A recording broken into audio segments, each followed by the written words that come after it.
दोस्तों, स्वागत है आप सभी का बिहारी मीडिया न्यूज चैनल में। चलिए जानते हैं आज बिहार की महत्वपूर्ण बड़ी खबरों को। आगे बढ़ने से पहले आप सभी से अनुरोध है कि इस वीडियो को लाइक और चैनल को सब्सक्राइब जरूर करें।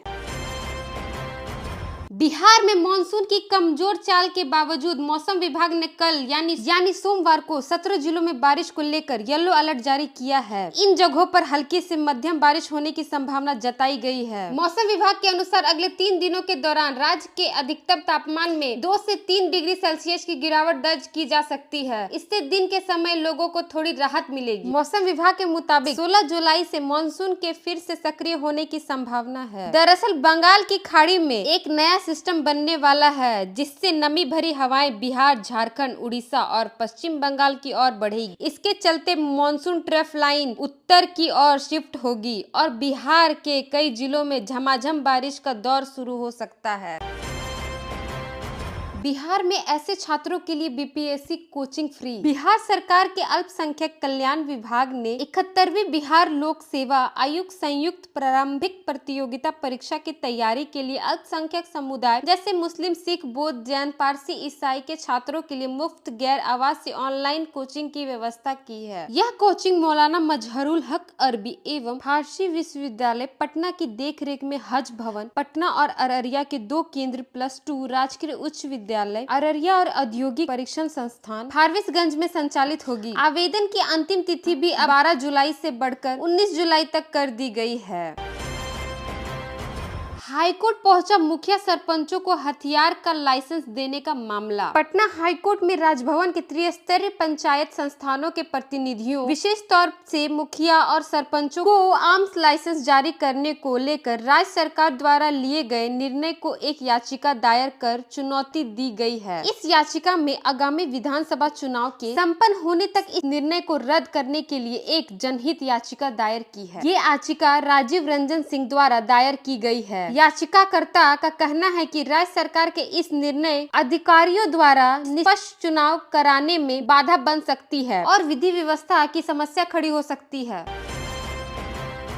बिहार में फर्जी शराबबंदी खत्म करेंगे प्रशांत किशोर। बिहार में शराबबंदी कानून को लगभग 10 साल होने को है, लेकिन इसके बाद भी बिहार में शराब की बिक्री पर पूरी तरह से रोक लगने में नीतीश सरकार पूरी तरह से कामयाब नहीं हो पाई है। अब बिहार बदलाव यात्रा पर निकले जन सुराज नेता प्रशांत किशोर ने कहा है कि उनकी सरकार बनती है तो बिहार में फर्जी शराबबंदी कानून को खत्म किया जाएगा। उन्होंने कहा कि बिहार में शराब दुकानों पर ताला लगा है, लेकिन शराब की होम डिलीवरी हो रही है। 100 रुपए वाली शराब के लिए 300 रुपए देने पड़ रहे हैं, जिसे खत्म किया जाएगा ताकि लोगों को सही कीमत पर शराब उपलब्ध हो।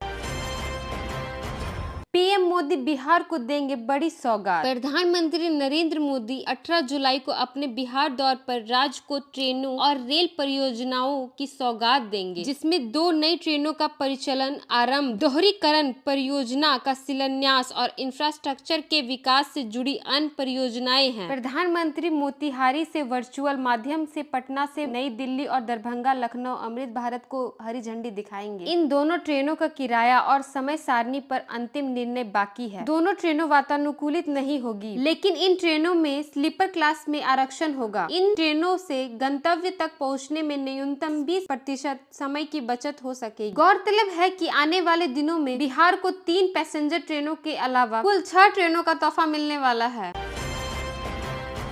मधुपुर गया और मधुपुर पटना के बीच चलेगी मेमू स्पेशल ट्रेन। श्रावणी मेला के दौरान यात्रियों की भीड़ को ध्यान में रखते हुए रेलवे ने मधुपुर से गया और पटना के बीच विशेष मेमू ट्रेन चलाने का फैसला किया है। यह ट्रेन यात्रियों की सुविधा और भीड़ को कम करने के लिए चलाई जा रही है। यह जानकारी आसनसोल रेल मंडल के पीआरओ ने सोमवार को दी। आपको जानकारी के लिए बता दें कि 03654 नंबर की ट्रेन गया से शाम 5 बजे चलेगी और 03653 नंबर की ट्रेन मधुपुर से 16 जुलाई से 10 अगस्त तक रोज सुबह 2:50 में चलेगी और दोपहर 12 बजे गया पहुंचेगी। इसी तरह 03268 नंबर की ट्रेन पटना से 16 जुलाई से 9 अगस्त तक रोज रात 11:10 में चलेगी और अगली सुबह 8:33 में मधुपुर पहुंचेगी और 03267 नंबर की ट्रेन मधुपुर से 17 जुलाई से 10 अगस्त तक रोज सुबह 8:45 में चलेगी और उसी दिन शाम 8:30 में पटना पहुंचेगी। रेलवे का यह कदम श्रावणी मेला में यात्रा करने वाले श्रद्धालुओं के लिए बड़ी राहत लेकर आएगा।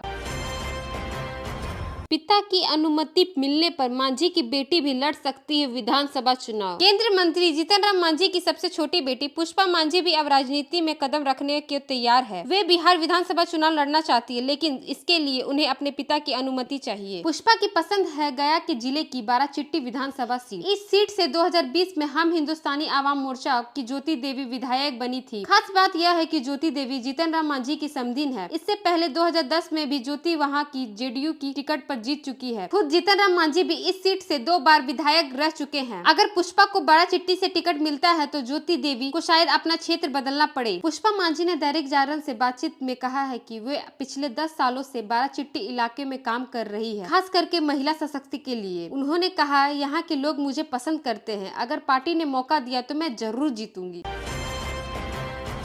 वाहन मालिकों के लिए खुशखबरी, अब इस मामले में कम हुआ जुर्माना। अगर आप बिना प्रदूषण प्रमाण पत्र के गाड़ी चलाते हैं तो अब यह पहले जितना महंगा नहीं पड़ेगा। वाहन चालकों को बड़ी राहत देते हुए परिवहन विभाग ने इस जुर्माने में भारी कटौती की है। बता दें कि पहले 2 पहिया या मालवाहक सभी प्रकार के वाहनों पर बिना प्रदूषण प्रमाण पत्र के सीधा 10,000 रुपए का चालान काटा जाता था। समस्तीपुर में परिवहन विभाग ने अब वाहन की श्रेणी के अनुसार यह जुर्माना घटाकर 1,000 से 5,000 रुपए के बीच में किया है।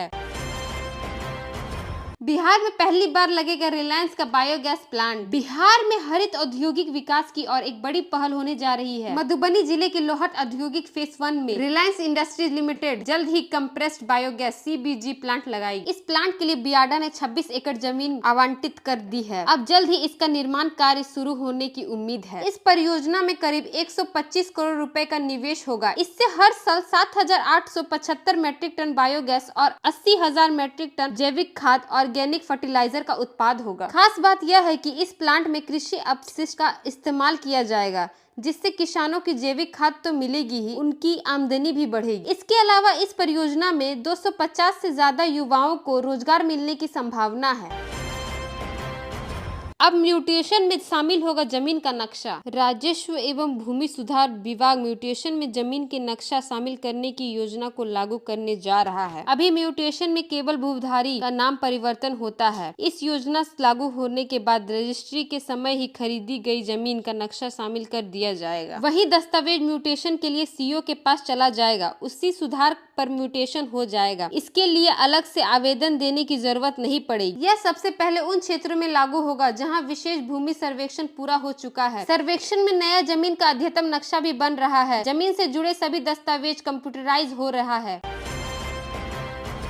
महागठबंधन में शामिल होगी ये बड़ी पार्टी। पशुपति पारस की राष्ट्रीय लोक जनशक्ति पार्टी जल्द ही महागठबंधन में शामिल होगी। रालोजपा के राष्ट्रीय प्रवक्ता श्रवण अग्रवाल ने सोमवार को पार्टी प्रदेश कार्यालय में आयोजित संवाददाता सम्मेलन में इस बात की जानकारी दी। श्रवण ने कहा कि 5 जुलाई को रामविलास पासवान की जयंती के दिन रालोजपा के राष्ट्रीय अध्यक्ष पशुपति पारस के बुलावे पर नेता विरोधी दल तेजस्वी यादव सहित राष्ट्रीय जनता दल एवं महागठबंधन के सभी दिग्गज नेता रालोजपा दफ्तर आए थे। नेता विरोधी दल तेजस्वी यादव ने उसी दिन स्पष्ट कर दिया था कि पारस और स्वर्गीय रामविलास पासवान से हमारा पारिवारिक रिश्ता था तथा लंबे समय से राजनीतिक रिश्ता भी था। इसीलिए पशुपति पारस के पार्टी का महागठबंधन में शामिल होने का जो प्रस्ताव आया था उस पर जल्द ही फैसला हो जाएगा।